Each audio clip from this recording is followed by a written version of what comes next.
പ്ലാവ് കൃഷി ചെയ്തിട്ടുണ്ട്. അപ്പം മേഡം താമസിക്കുന്നത് മദ്രാസിലാണ്. അപ്പം ഈ ചക്ക ഇവിടെ നിന്ന് കൊണ്ടുപോയി മേഡത്തിന് എന്തായാലും ഉപയോഗിക്കാൻ കഴിയത്തില്ല. അപ്പം മേഡം ഇത് എങ്ങനെയാണ് അവ ഉപയോഗിക്കുന്നത്?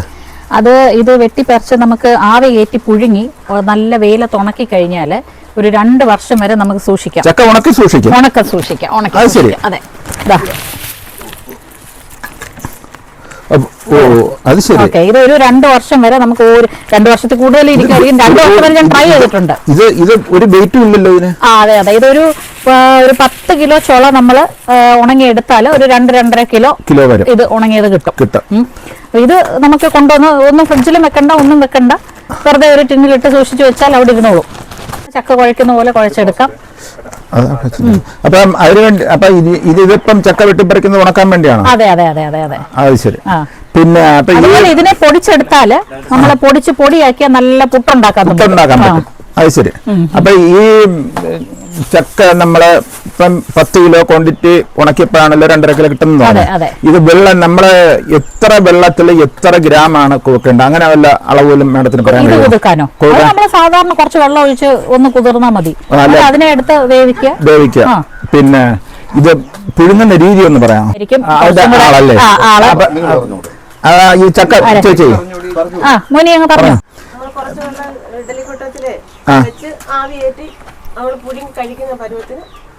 അപ്പൊ നമ്മളെ ചക്കപ്പുഴുക്കുണ്ടാക്കുന്ന പരുവം തന്നെ. പക്ഷെ ഇട്ടലി പുഴുങ്ങുന്ന രീതിയിൽ ഇട്ടലി കുട്ടത്തില് കുറച്ച് വെള്ളം വെച്ച് തട്ട് വെച്ചിട്ട് അതിന്റെ മുകളിൽ വെച്ച് അതിന്റെ മുകളിൽ തുണി വെച്ച് ആവി കയറ്റണം അല്ലേ? വെള്ളം എന്ന് പറയുമ്പോ ഒരു 1 ലിറ്റർ വെള്ളത്തിൽ ഒരു 3 കിലോ വരെ ചക്കച്ചോള വേവിച്ചെടുക്കാം. ആവിയിൽ വേവിച്ചെടുക്കാം. അപ്പം വലിയ ഇട്ടലി തട്ടുവാണെങ്കിൽ നമുക്ക് കൂടുതലായിട്ട് അതനുസരിച്ച് കൂടുതലായിട്ട്. ഇത് എത്ര ദിവസം ഉണക്കി എടുത്തിട്ടുണ്ട്? എത്ര ദിവസം ഉണക്കും? നല്ല വെയിലൊരു 7-8 വെയിൽ കൊള്ളിക്കണം. 7-8 വെയിൽ. ഒട്ടും നീരൊട്ടും ഇല്ലാത്ത രീതിയിൽ തന്നെ ഉണക്കിയാല് പിന്നെ നല്ല പരമ്പിട്ടിട്ട് അതിന്റെ മേളിൽ വെള്ളത്തുണി വിരിച്ചിട്ട് അതിനകത്ത് പൊടി പറക്കാതെ ഇടുക. ഇട്ടതിന് ശേഷം അതിന്റെ മേളിൽ നെറ്റ് ഇടുക.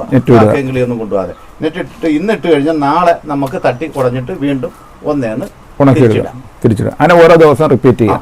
ഒരു ദിവസം തുണി ഇളക്കാതെ ഇളക്കാതെ ഇട്ടിട്ട് പിറ്റേന്ന് എടുക്കുക. ഒരു നല്ല വെയിലാണെങ്കിൽ 5-6 വെയിൽ 7 വെയിൽ കൊണ്ടാ ഇത്ര. ഇപ്പം അവര് പറഞ്ഞു ചോള നമ്മൾ ഫസ്റ്റ് ദിവസമേ ഇത് പുഴുങ്ങി വെയിലത്തിട്ട് കഴിഞ്ഞതിന് ശേഷം വൈകിട്ടാകുമ്പം ഇത് ചോള നീക്കി കൂട്ടിയിട്ട് അല്ല. അതാണ് എല്ലാവർക്കും പറ്റുന്ന അർത്ഥം. അപ്പൊ ചോള നീക്കി കൂട്ടാതെ ഇത് റോളായിട്ട് മടക്കി കൊണ്ടുവരണം. മടക്കി കൊണ്ടുവരണം. അങ്ങനെ എത്ര ദിവസം കൊണ്ടുവരും?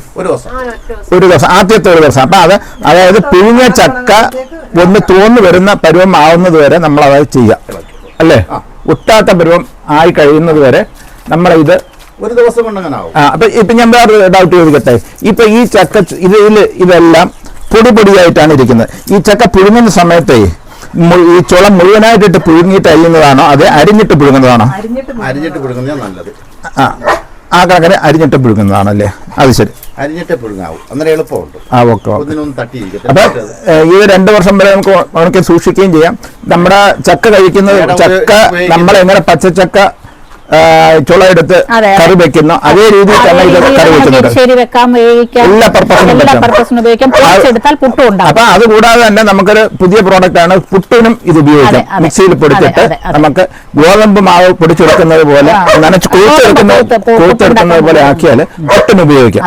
അപ്പൊ ഇതിപ്പം മേഡത്തിനെ സംബന്ധിച്ചാണ് മദ്രാസിൽ സെറ്റിൽ ചെയ്തിരിക്കുന്നതുകൊണ്ട് ഇവിടുന്ന് ഈ ചക്ക ഇങ്ങനെ ഉണക്കി കൊണ്ടുപോയാല് അവിടെ മേഡത്തിന്റെ റിലേഷൻസോ അല്ലെങ്കിൽ മറ്റേ പരിചയക്കാരോ എല്ലാം ഇത് ചോദിക്കുന്നുണ്ടോ? ഒരുപാട് പേര്. ഇപ്രാവശ്യം ഞാൻ UK എന്നുള്ള എന്റെ കസിൻസ് എല്ലാം ആവശ്യപ്പെട്ടതനുസരിച്ചാണ് ഈ പ്രാവശ്യം ഇതുപോലെ ഒരു 10-15 കിലോ ഇപ്പൊ ഉണക്കി വെച്ചിരിക്കുകയാണ്. ഉണങ്ങിയത് 10-15. അപ്പൊ ഇതിന് ഒരു കൊമേഴ്സ്യലായിട്ട് ഒരു വാല്യൂ ആഡഡ് പ്രോഡക്റ്റ് ആയിട്ട് നമുക്ക് ഉണക്കച്ചക്ക വിൽക്കാൻ കഴിയും. പക്ഷെ ഇതുവരെ അങ്ങനെ പ്ലാൻ ചെയ്തിട്ടില്ല. ഇപ്പൊ ഞങ്ങളെല്ലാം കൊടുക്കുന്നുള്ളൂ. അപ്പോഴും പിന്നെ ഈ ചക്കത്തോട്ടം നട്ടു വളർത്തിയോണ്ട് ആർക്കും ഒരു ദോഷം വരാനില്ലല്ലോ. ഇത് ഉണക്കി വെച്ചിരുന്ന ഈ ചക്ക ലഭിക്കാത്ത സ്ഥലങ്ങളിൽ ഇത് ഉണക്കി നമുക്ക് പാക്ക് ചെയ്ത് അയച്ചാൽ ഏകദേശം 1 കിലോ ഉണക്കച്ചക്ക, ഞാൻ അന്വേഷിച്ചപ്പോൾ ഏകദേശം 1 കിലോ ഉണക്കച്ചക്കയ്ക്ക് 1000-1250 രൂപ വില ഉണ്ടെന്ന് അറിയുന്നത്. അപ്പൊ അങ്ങനെ കൊടുത്താൽ തന്നെയും നല്ലൊരു എമൗണ്ട് നമുക്ക് ഈ ചക്കത്തോട്ടം എന്ന് പറയുമല്ലോ.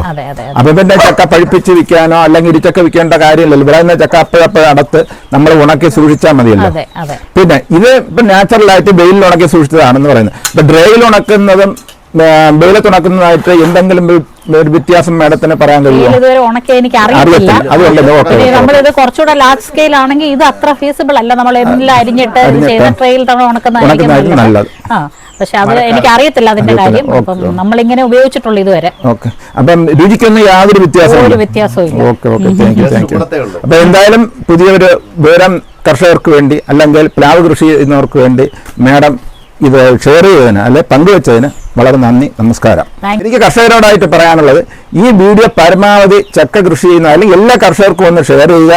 അവർ കൃഷി ചെയ്യുന്ന പ്ലാവിലെ ചക്ക വിൽക്കാൻ നിങ്ങൾ നോക്കി നടക്കണ്ട. അവനവൻ്റെ ചക്ക അവനവൻ ഉണക്കി അത് പാക്ക് ചെയ്ത് മറ്റ് വില കൂടുതൽ കിട്ടുന്ന ആൾക്കെന്ന് വെച്ചാൽ അവർക്ക് കൊടുക്കാനുള്ളൊരു സംവിധാനം എല്ലാവരും ചെയ്താൽ ചക്കയിൽ നിന്ന് നല്ല ഒരു വരുമാനം നമുക്ക് ഉണ്ടാക്കാൻ കഴിയും.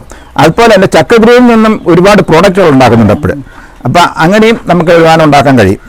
Okay, thank you madam. എന്തായാലും പറയാനുള്ളത്, എന്റെ ഈ ചക്കത്തോട്ടത്തിന്റെയും ഈ ചക്ക കൃഷിയുടെയും ഏറ്റവും പ്രചോദനമായി മാറിയതാണ് വിജയൻ ചേട്ടൻ. വിജയൻ ചേട്ടന്റെ യൂട്യൂബ് വീഡിയോ കണ്ടിട്ടാണ് ഞാനിത് തുടങ്ങാൻ തീരുമാനിച്ചത് തന്നെ. എന്റെ ആദ്യം മുതൽ ഇന്ന് വരെയും അതിന്റെ എല്ലാ കാര്യത്തിനും വിജയൻ ചേട്ടന്റെ സപ്പോർട്ട് ഉണ്ടായിരുന്നു.